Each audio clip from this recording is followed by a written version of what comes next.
We are live now. Welcome to middle education. So कैसे हैं आप सब। आपके सामने कक्षा 9वीं की हिंदी के उन सभी क्वेश्चंस को टिक कराने जा रहा हूं जो इस वर्ष आपके फाइनल एग्जाम में देखने को मिलेगा। मैं एक चीज क्लियर कर देता हूं कि अगर कोई स्टूडेंट्स बहुत अच्छे से पूरा क्वेश्चन बैंक पढ़ के आता है 100% कक्षा 9वीं में टॉप करेगा। आपके सामने मैं मोस्ट IMP क्वेश्चंस प्रेजेंट करूंगा, आपके सामने मैं मॉडल पेपर भी लेकर आऊंगा ताकि आपकी एग्जाम बेहतरीन हो सके। आप देख रहे हैं ना जिस प्रकार से क्लास 10th के बच्चे बैक टू बैक टॉप कर रहे हैं। किसी दिन 75 में से 73 नंबर, 74 नंबर, किसी दिन 67 नंबर, इस प्रकार से नंबर लेकर के आ रहे हैं। एंड फाइनली ठीक आप भी उन्हीं की जैसे टॉप करने वाले हैं, क्योंकि उनका पेपर भी 4 सेटों में देखने को मिल रहा है, तुम्हारा पेपर भी 4 सेटों में आएगा। उनके में भी मोस्ट IMP क्वेश्चंस होते हैं, तुम्हारे में भी मोस्ट IMP क्वेश्चंस होते हैं। उनको भी मिडिल एजुकेशन ही पढ़ा रहा है एंड तुमको भी फाइनली मिडिल एजुकेशन पढ़ा रहा है। अब देखो तुम्हारे सामने क्वेश्चन बैंक अवेलेबल है। अब बहुत सारे बच्चे बोलेंगे कि सर ये ओल्ड क्वेश्चन बैंक है। हाँ मैं जानता हूँ ओल्ड क्वेश्चन बैंक है, लेकिन आपको पता है न्यू क्वेश्चन बैंक में कुछ नया नहीं दिया है, बस उन्होंने सामने का इंटरफेस चेंज कर दिया, बाकी सेम है। क्योंकि माध्यमिक शिक्षा मंडल ने 2023 के बाद नया क्वेश्चन बैंक जारी किया ही नहीं है, उसने केवल और केवल अगर जारी किया तो रे मॉडल जारी किया है। एंड फाइनल स्टूडेंट्स में बता देता हूं ऑलरेडी मेरे 2 लेक्चर अपलोड हैं। पहला काव्य खंड जिसमें 17 नंबर का कवर कर लिया हूं, दूसरा आपका काव्य बोध जिसमें से 10 नंबर का कवर कर लिया हूं। ये हमारा तीसरा लेक्चर होने जा रहा है। इसमें गद्य खंड के सभी मोस्ट IMP क्वेश्चंस को देखेंगे जो हमारे एग्जाम पॉइंट ऑफ व्यू से इंपॉर्टेंट है। मतलब ये वीडियो बहुत ज्यादा महत्वपूर्ण होना है। 17 नंबर का कवर करेंगे भाई साहब। इसमें पढ़ेंगे क्या गद्य की विधा का सामान्य परिचय, जैसे आपका कहानी हो गया, निबंध हो गया, एकांकी हो गया, यात्रा वृत्तांत और डायरी। संस्मरण व्यंग्य भी इसी चैप्टर में देखेंगे। आगे देखेंगे लेखक परिचय, कौन कौन से लेखक बहुत महत्वपूर्ण है कक्षा 9वीं की दृष्टि से एंड उनका परिचय क्या है। देखेंगे हम व्याख्या, संदर्भ, प्रसंग और अर्थ लिखना सीखेंगे और विषय वस्तु पर कुछ प्रश्न उत्तर भी कवर करेंगे। तो चलिए सीधे हम जंप करते हैं गद्य खंड की तरफ। यहाँ से वेटेज कैसा रहेगा, तो यहाँ से 17 नंबर का आएगा, वस्तुनिष्ठ भी पूछा जाएगा 2 नंबर, 3 नंबर और 4 नंबर के क्वेश्चंस इस चैप्टर से आपको देखने को मिलेगा। तो गॉट इट। सीधे हम ओपन कर लेते हैं, फिर आपसे डिस्कस करते हैं। अच्छा उसके पहले बता देता हूँ ये काव्य बोध वगैरह सारे क्वेश्चन बहुत अच्छे से कवर किए हैं। अगर आपने नहीं देखा तो प्लीज एक बार देखिएगा जरूर मेरी वीडियो, डेफिनेटली बहुत मजा आएगा। ये रहा आपके सामने गद्य खंड। गद्य खंड से क्वेश्चन आएगा कि झूरी के साले का क्या नाम था। 100% एग्जाम में देखने को मिलता है कि झूरी के साले का क्या नाम था। तो सिंपल से यहाँ पर आपको आंसर लगाना है गया, ठीक, ऑप्शन नंबर 7। झूरी के दोनों बैल को कहाँ भेज दिया था, ये प्रश्न पूछा जाएगा। तो इसका सही आंसर आपको लगाना है ससुराल, ठीक। इस प्रकार से क्वेश्चन एग्जाम में देखने को मिलेगा। चलिए बाकी और कौन कौन सा आएगा जो आने वाला है उसे मैं टिक करा देता हूँ, ठीक है। चलिए फटाफट आप टिक कर लीजिएगा। तिब्बत में सबसे खतरे की जगह क्या है, ये एग्जाम में देखने को मिलेगा, ठीक है। नेक्स्ट आएगा आपके एग्जाम में, यहाँ से कोई क्वेश्चन नहीं बन रहा है। हाँ, सलीम अली की पत्नी का नाम क्या था, ठीक है, एग्जाम में देखने को मिलेगा। क्योंकि सलीम अली पक्षी प्रेमी थे ना, पक्षी प्रेमी कैसे बने ये क्वेश्चन आता है 1 नंबर का, ठीक है। हाँ, किस पक्षी ने सलीम अली की जीवन की दशा बदल दिया था, ये एग्जाम में देखने को मिलेगा। प्रेमचंद्र के फटे जूते विधा क्या है, ठीक है। प्रेमचंद्र के फटे जूते पाठ लिखा गया है, किसने लिखा है। अरे यार जब प्रेमचंद्र के फटे जूते हैं तो कौन लिखेगा, ऑब्वियसली प्रेमचंद्र लिखेंगे ना। नेक्स्ट देख लेते हैं। यहाँ से बाकी कोई क्वेश्चन नहीं है, आप स्किप करो, ठीक है। चलिए स्किप कीजिए। हाँ, प्रेमचंद्र का जन्म कहाँ हुआ था, ये चीज ध्यान रखना, लाहौर है बनारस में, ठीक है। ये एग्जाम में देखने को मिलेगा। बैल का स्थान गधे में क्या होता है, ऊंचा होता है, नीचा होता है। तो यहाँ पर आपको ऊंचा लगाना है, ये एग्जाम में देखने को मिलेगा, ठीक है। नेक्स्ट कहता है प्रेमचंद्र डैश डैश साहित्यकार थे, तो आदर्शवादी थे या यथार्थवादी थे। प्रेमचंद्र एक यथार्थवादी साहित्यकार थे, एग्जाम में देखने को मिलेगा।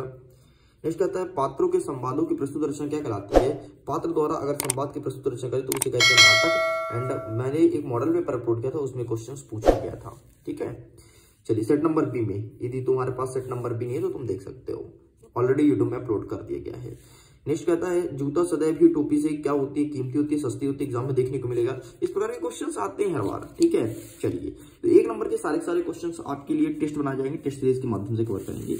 हम अब जंप करते हैं अपने 1 नंबर के और सॉरी अतिलिखोत्री मतलब 2 अंक के क्वेश्चन की तरफ। गलत लिखा है, यहाँ पे 2 अंक होना चाहिए। अब देखो गद्य साहित्य से क्या आशय है, तो गद्य कुछ नहीं है, गद्य वह वाक्यबद्ध विचारात्मक रचना है जिसमें विचारों एवं भावों की अभिव्यक्ति होती है।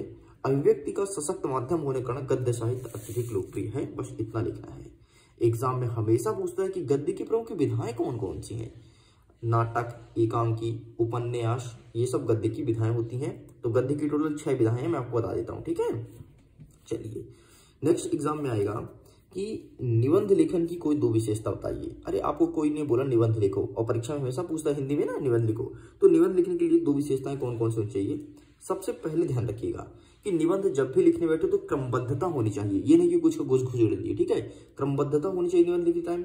और दूसरी बात यह है कि जो भी बातें लिख रहे हो तो एक दूसरे से मिश्रित होनी चाहिए, मतलब मिली जुली चाहिए। ये नहीं कि ये पहली लाइन कुछ और तुम्हारा अर्थ निकाल रहा है, दूसरी लाइन कुछ और निकाल रहा है, ऐसा नहीं होना चाहिए। तीसरी बात सुन लो, जब भी निबंध लिखो तो तुम्हारे विचार में स्वतंत्रता होनी चाहिए। तुम अपनी बातें को बेझिझक लिखते हो। निबंध में आप अच्छाई नहीं लिखोगे, निबंध में आप बुराई भी लिखोगे। तो जो आपको समझ आए वो आप लिखिए, और बढ़िया अपने दिल से लिखिए, ठीक है, दिल से नहीं हाथ से लिखना है, मतलब दिल से सोचिए, ऐसा है। चलिए नेक्स्ट क्या कहता है, गद्य की विधाओं का सामान्य परिचय। अब वही गद्य की 6 विधाएं होती हैं, जैसे कहानी, नाटक, उपन्यास, एकांकी, ठीक है, ये सभी गद्य की विधाएं हैं। आपका संस्मरण हो गया, जीवनी, आत्मकथा हो गया, तो उनको अलग अलग डिटेल करना। निबंध क्या होता है, यदि गद्य कवियों और लेखकों की कसौटी है तो निबंध गद्य की कसौटी है ना। कहा जाता है ना कि जो निबंध है वो गद्य की कसौटी है। तो ये किसी कथन किसने कहा है, आचार्य रामचंद्र शुक्ल ने कहा है। नाटक क्या है, नाटक एक प्रमुख दृश्य काव्य है। यह अभिनय परक विधा है, इसमें संपूर्ण मानव जीवन के रोचक वर्णन करता है। कहानी क्या है, कभी कभी सीधे पूछता है कि कहानी का अर्थ क्या होता है। कहानी का मतलब होता है कहना, जो कुछ भी कहा जाए वही तो कहानी है ना। नहीं बोलते आओ चलो कहानी सुनाते हैं, अरे कहानी मतलब कुछ और नहीं है भाई, कहना, तुम जो कह दो वो कहानी है। सुने होंगे एक था राजा एक थी रानी, दोनों मर गए खत्म कहानी, ऐसे खूब बताते थे पहले छोटे में। नेक्स्ट कहता है उपन्यास। उपन्यास एक बृहद आकार का आख्यान या वृत्तांत है जिसके अंतर्गत वास्तविक जीवन के पात्रों और कार्यों का चित्रण होता है। उपन्यास मतलब होता है कि किसी व्यक्ति के बारे में वास्तविक जीवन पे लिखो, मतलब ऐसे झूठ झपाट नहीं, कहानी टाइप से नहीं, एकदम वास्तविक लिखो, उसे कहेंगे उपन्यास। एग्जाम में देखने को मिलेगा, 100% देखने को मिलेगा। नेक्स्ट कहता है एकांकी की 2 विशेषता बताओ। तो नाम से स्पष्ट है, एकांकी। एक मतलब इसमें 1 अंक होते हैं और इसमें पात्रों की संख्या कम होती है ना। बाकी यहाँ तो कई सारी हैं, मैं तुमको लाख बता दूं, है ना। तो लेकिन आपको केवल 2 पूछे तो 2 ही लिखना है, और 2 नंबर का ही प्रश्न पूछेगा हमारे परीक्षा में। नेक्स्ट कहता है प्रेमचंद्र की साहित्यिक 2 विशेषता बताइए। तो प्रेमचंद्र का साहित्य बहुत व्यापक था, आपको पता है, साहित्य के गुरु कहलाते थे प्रेमचंद्र। साहित्य इनसे बेहतर तो कोई जानता ही नहीं था, ना तो कोई लिखता था। और भाई उपन्यास लिखने के मामले में भाई साहब, है ना, इनकी भाषा बड़ी अच्छी होती थी, सरल और सहज होती थी। ठीक है, यहाँ पे सजीव लिखा है, तुम सहज लिख देना, सरल और सहज। चलिए जी आगे बढ़ते हैं। प्रेमचंद्र की दुरष्टाएं, इसके लिए अलग से सेपरेट वीडियो लेकर के आऊंगा, उसमें कवर करूंगा, ठीक है, टेंशन मत लो। ये क्या लिखा है, हरिशंकर परसाई की दुरष्टाएं, इसके लिए भी सेपरेट वीडियो लेकर आऊंगा। मतलब ये जितने लेखक है ना, ये किस प्रकार से लिखना है ट्रिक से वीडियो लेकर आऊंगा, ठीक है, टेंशन कोई बात नहीं। हाँ अब चलो रेडी हो जाओ, चैप्टर से कौन कौन से क्वेश्चन आएंगे। कांजी हाउस में कैद पशुओं की हाजिरी क्यों ली जाती थी। तो जरा कहानी सुन लो कि कांजी हाउस में जो पशु रहते थे वो रहते थे आवारा। तो आवारा पशु रहते थे, जब कोई इसको लेकर के आता था तो उनका रिकॉर्ड रखना पड़ता था, और रिकॉर्ड के आधार पर जो पशु का मालिक होता था उनसे जुर्माना लेना पड़ता था। और अगर वो मालिक छुड़वाने आता है पशु को तो बढ़िया उनको बकायदे दी जाती थी, ठीक है। और अगर वो नहीं आता था तो बढ़िया उनकी क्लास लगाई जाती थी, वहीं पर उनको खाना वाना सब देते थे, बढ़िया वहीं रखते थे। इसलिए कांजी हाउस में पशुओं की हाजिरी ली जाती थी, ठीक। चलिए आगे बोलते थे, छोटी बच्ची को बैल के प्रति प्रेम क्यों उमड़ा। बहुत अच्छा प्रश्न पूछा है और हर साल रिपीट करता है आपका ये बोर्ड, ठीक है। अब देखो, छोटी बच्ची की माँ मर चुकी थी, ठीक है, सौतेली माँ थी, वो उतना प्यार नहीं करती थी, मारती थी, अच्छा व्यवहार नहीं करती थी। तो वह बच्ची अपने आप में बहुत एकदम अकेलापन का महसूस करती है, होता है कि एलान है यार, हम माँ भी प्यार नहीं करती, भाई भी प्यार नहीं करता, बाप भी प्यार नहीं करता, कहाँ जाए। तो बस उसे भी ऐसा अकेलापन फील होता था। और उसने देखा कि उसके पास जो बैल थे हीरा और मोती, उनकी माँ भी बिछड़ चुकी थी, वो भी अत्यंत दुखी थी। तो उसको लगा कि यार इनकी भी तो माँ नहीं है, इन बेचारों के दिल में क्या बीतती होगी, है ना। हमारे जैसे इनको भी तो दर्द होता होगा, लेकिन ये बयां नहीं कर पाते, हम बयां कर देते हैं। इसलिए उसके प्रति प्रेम उमड़ा था और लिपट के रोने लगी थी हीरा मोती से। और आपको पता है, इतना ही नहीं, उसको जो रोटी मिलता था तो एक एक रोटी उन्हें भी खिलाते थे, किसको, हीरा और मोती को, है ना। प्रेम होता है यार, प्रेम एक बार किसी से हो ना जाए, चाहे वो जीव जंतु हो या फिर कोई इंसान, बहुत खतरनाक होता है। इसीलिए प्रेम तभी करो जब प्रेम सहने की क्षमता हो, वरना प्रेम के बड़े गंदे गंदे परिणाम इंसान देखा है। गंदे मतलब मृत्यु तक जाते, गंदे मतलब कुछ और मत समझना। तुम्हारी विचारधारा भी ना कहाँ से कहाँ लपटते रहती है। इस कहता है तिब्बत के लोग क्या घूमते थे, तो तिब्बत के डाकू हथियार लेकर घूमते थे। ठीक है, एग्जाम में देखने को मिलेगा। एग्जाम में अगर तिब्बत यात्रा के दौरान लेखक राहुल श्रृंखला को किन कठिनाइयों का सामना करना पड़ा था।